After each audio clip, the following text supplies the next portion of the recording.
love, sex, desire, drama, lovers, and the others. And we talk about it all here on Relationship Rhetoric.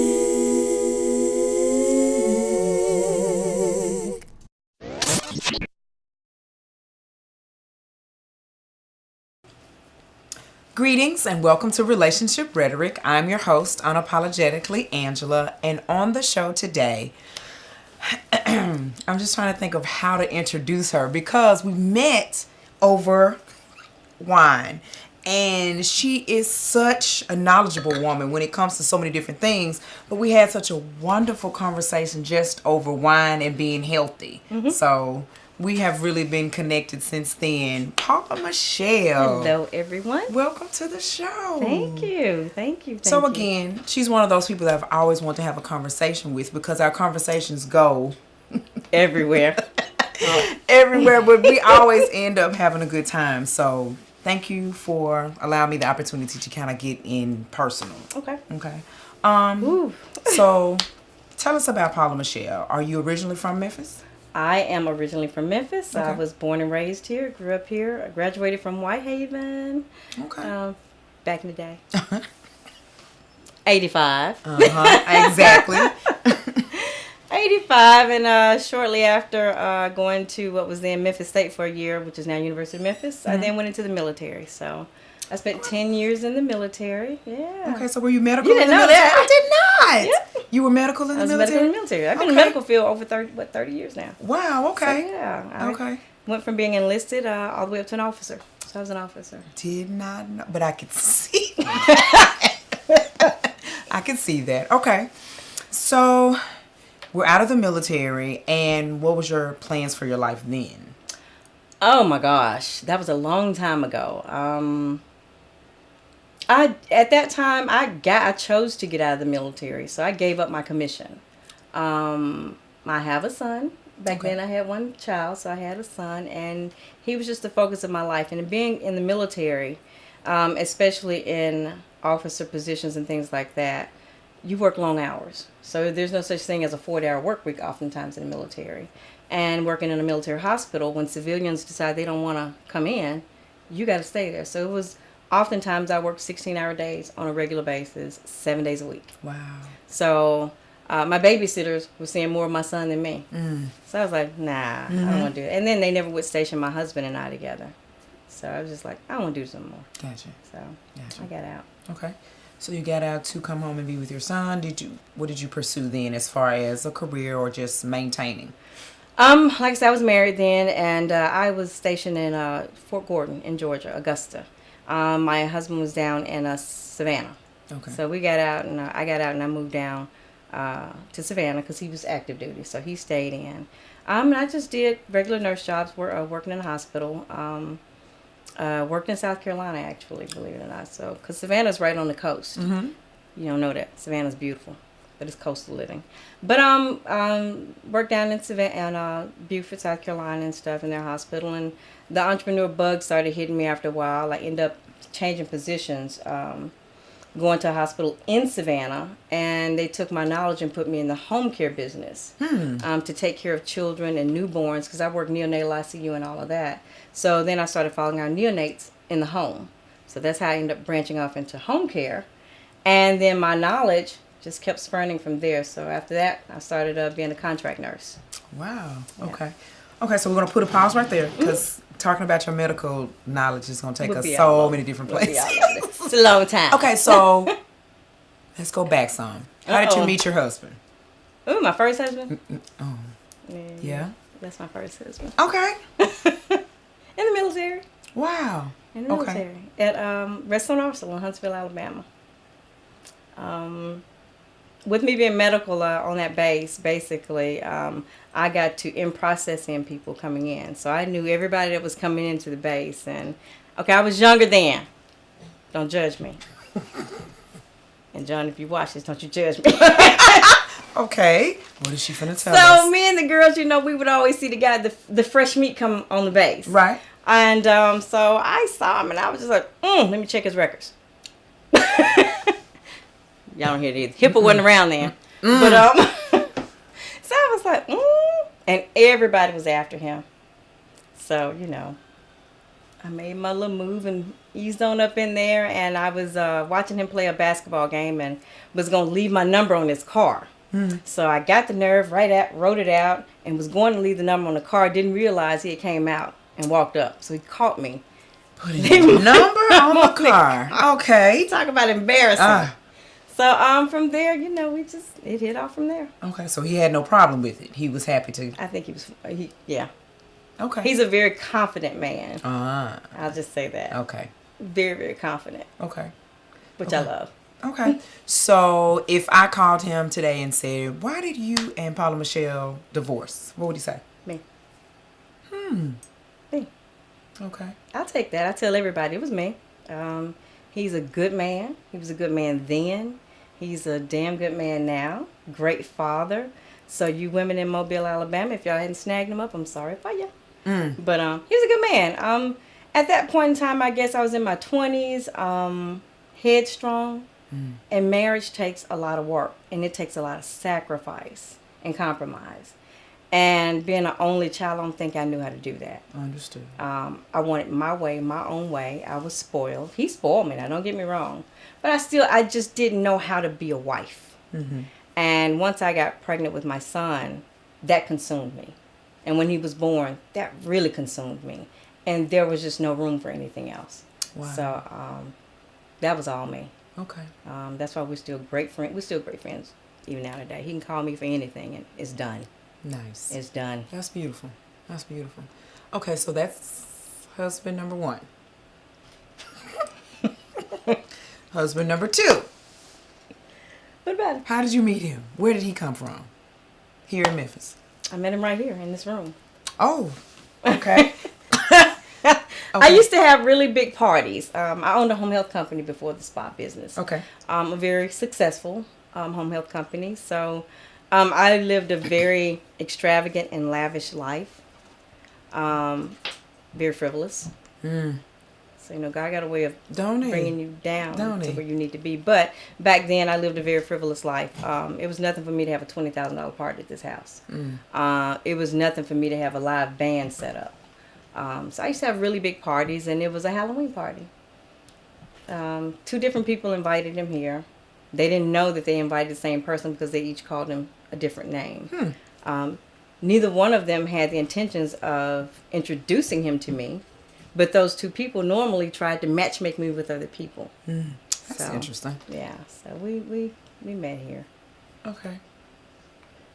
Okay, so because you're being so evasive. We so talked who noticed all night. Did you approach him? No. He says that he was trying to get my attention all night, and I didn't notice it. I guess it was so many people, and when you're playing host, you know how it is when you're working, right? Because it was work, but it was fun work for me. So I noticed he was cute, and I was like, "Who is that?" You know, I'll find out. And then it was just the rest of the night, the party and stuff going on. And it wasn't until after everybody was leaving that he stayed, and we just kept talking because people would stay and talk while I was cleaning up. Gotcha. And I'd put everybody to work and stuff. So he would stay, and we talked, and man, we talked until the sun came up. Wow. Just sitting in and just talking about stuff. So yeah, we hit it off pretty well. Okay. So what happened, or what led you all to the point of, hey, let's get married? Ooh, that was a very up-down type of relationship. It was, I'll tell you what. I'll tell you the reason why I married him, because most people don't understand, why did you marry him? At that time, back in 2009, I closed my home health care business down. That was when the economy went bad. And at that time, I accepted TennCare and other insurances and stuff. So we weren't getting reimbursed on our patients for like 6 months. So I was still paying nurses. So I'm talking registered nurses and LPNs. So I'm still flowing and paying the nurses and stuff for 6 months. When we finally got the check from the state, it was cut probably almost 65%. Wow. And at that point, I was like, whoa. I was working with another company and using their license and stuff, along with my license. And let's not even say that. We ain't gonna go there. Basically, I shut down within 30 days with that business, because I was like, no, we're not gonna do this. I have enough to pay the nurses, but there's not enough profit for me. Gotcha. And I was tired of it anyway. It was pediatric critical care. I get very attached to patients, so much so that I adopted one of my patients. And, when you see children, when you see adults die, it's one thing because they've lived. But to see children die, it just kind of takes something out of you. So I just didn't want to do it anymore. I didn't want to deal with it anymore. Gotcha. Gotcha. Wow. So once I ended the company, when you go from making $3,000 and $400,000 a year down to 24, 30,000, people leave. People you think are your friends, people you think are your back, they leave. This is the time when you really find out who appreciates you, who loves you, and who's truly got your back. So I can count those people on one hand, literally on one hand. And my house used to be packed with people. There were people I paid bills for, people, just a lot. Gotcha. So he stayed. And at that time, there were men that approached me, but I didn't, you just don't know people's intentions. Right. So with the money gone and him still staying, I thought that meant something. Mm-hmm. So we live and we learn. Absolutely. That wasn't the reason he stayed, but that's okay. Okay. How long did you stay married? Ah, gosh. I met him in 2008. Our divorce was final in 2016, March last year. Okay. Are you all on speaking terms? You're trying to figure out how to ask, huh? No, because I'm going to get to it. But I guess there's some stuff I need to know. Because think about it. You just said this other guy, y'all can talk and have conversations all the time. Yeah. But even the tone in the second marriage is completely different. Yeah. Completely different marriage. Mm-hmm. Completely different person. Let's just say I'm a domestic violence survivor. Wow. I'll just say that. So, no, we don't talk at all. Wow. There's nothing to talk about. Gotcha. So, yeah. So, with that being said, why do you think you stayed as long as you stayed? Because I left my first marriage. And there were signs before I married the person. Wow. There were obvious signs. I can't even explain that. Yeah. It was a lot going on. There's a lot going on. A lot going on in my life then. And the signs were there. I ignored them, or it'll be all right. Right. It'll be all right. And things just got worse and worse. Even after we got married, things got worse and worse. And then the guns got involved. So, Gotcha. It was time. Gotcha. So. And divorced peacefully? No. No. The divorce was not. He left in January 2015. Mm-hmm. That was the last time he pulled a gun on me. And from there, the divorce took a year. Wow. Just the back and forth with, points in the divorce. Right. Until a spirit came to me. And I tell people this, they don't believe me. You can take it how you want to take it, people. But the spirit came to me and said, cut the ties. Don't ask for nothing. Don't get nothing. Just cut the ties. Right. So I called my turn. I said, stop everything. I don't want nothing. And she's like, no, I said, I just want my name back. Get my maiden name back for me. That's all I want. I've got to cut the ties, and then everything is going to be okay. So that's what she did. And there was a problem with that, but we did it anyway. It was a problem with you getting your name or not wanting anything?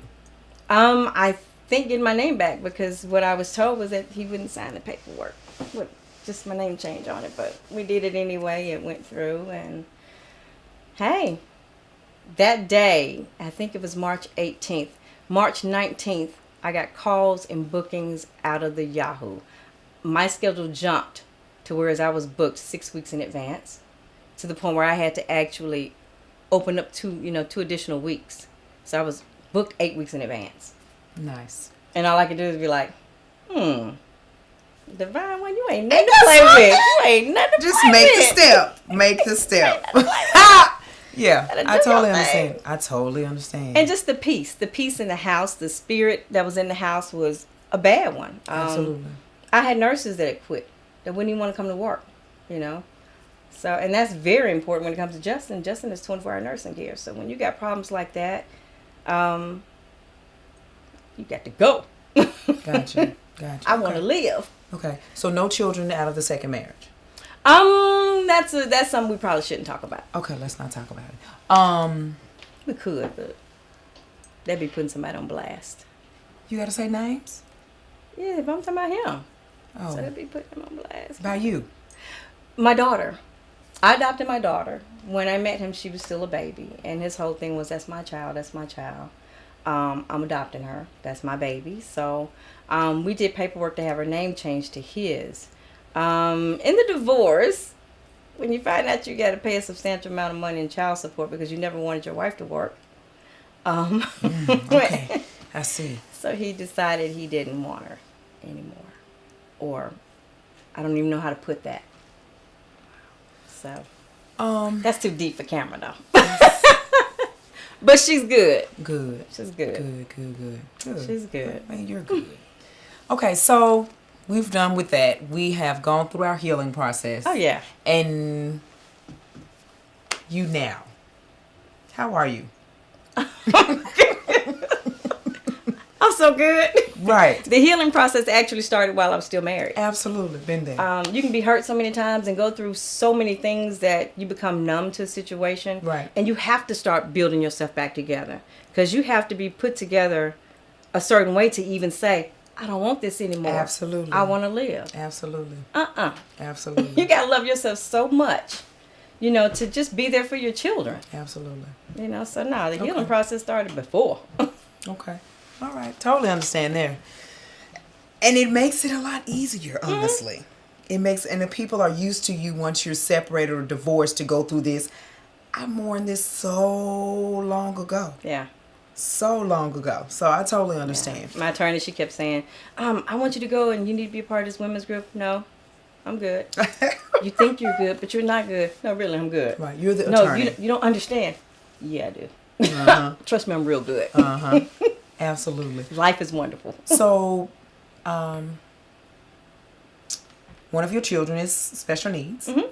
And how is it you're an entrepreneur, you're in school, and you are taking care of your baby? How is that going? How do you stay balanced?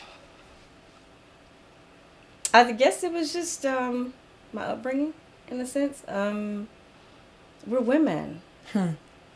And we're dynamic. We make things do what they do.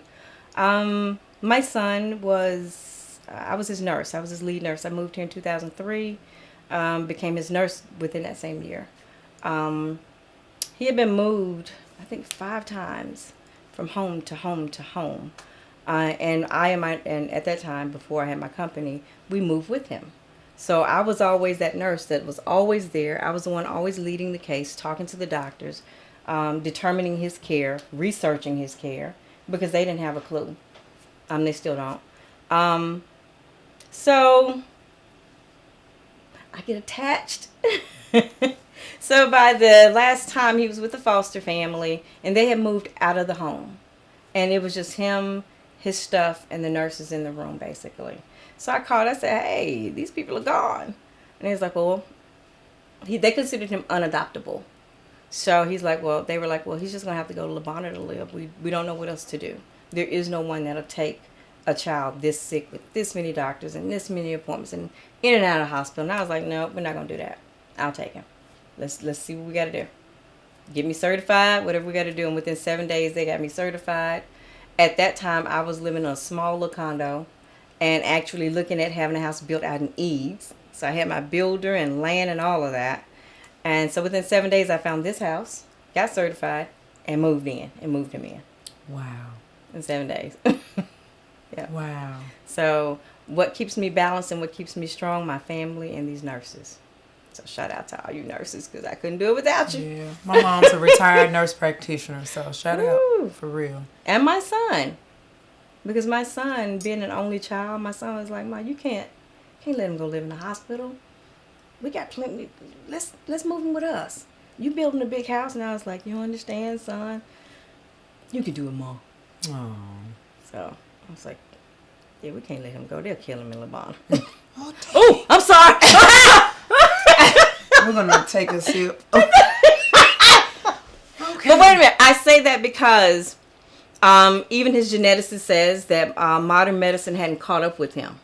Wow. So we treat him acutely. We treat him according to what's going on. He has a disorder called chondrodysplasia, and there's usually like 8 different types. Well, he has symptoms or signs of each one of them. Wow. So, yeah, Wow. he's that medical anomaly. Yeah. So that's why I said. That's why I said that.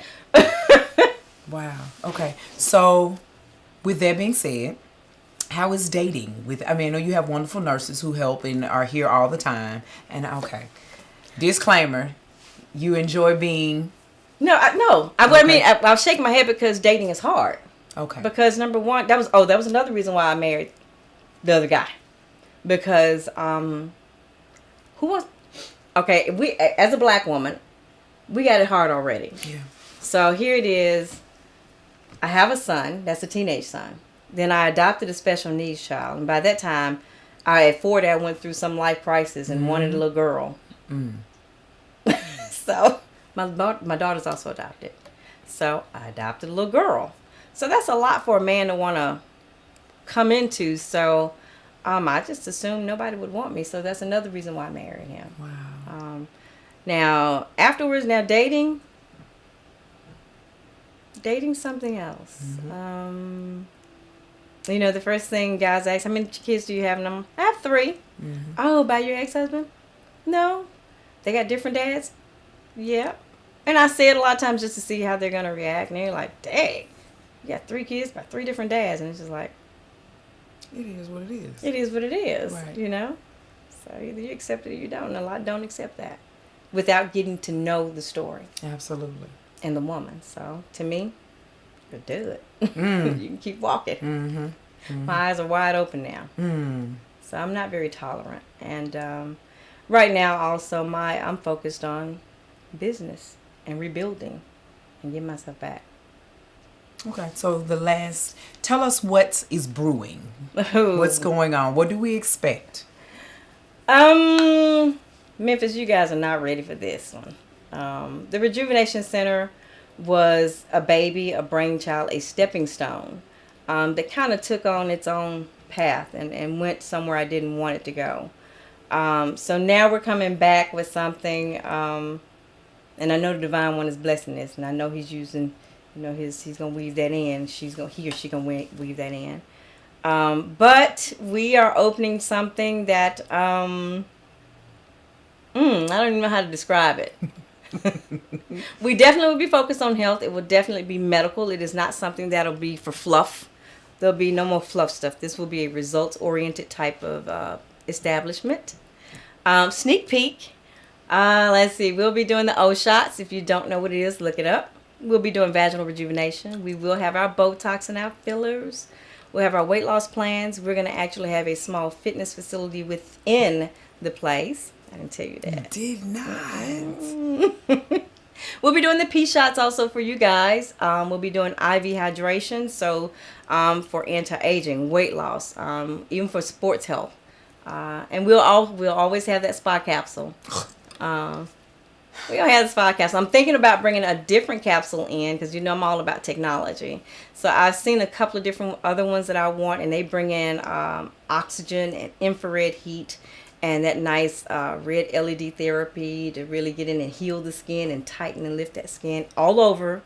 So we'll be doing other fat loss things, skin tightening, vaginal rejuvenation, non-surgical. So it's going to be really, really interesting and really, really nice. And it'll be all medical personnel. So When I tell you the experience of the rejuvenation, I did what is it called? The capsule? you did the capsule. Oh, and when I say everywhere, it was amazing everywhere. So please just keep on the edge of your seats. Yeah.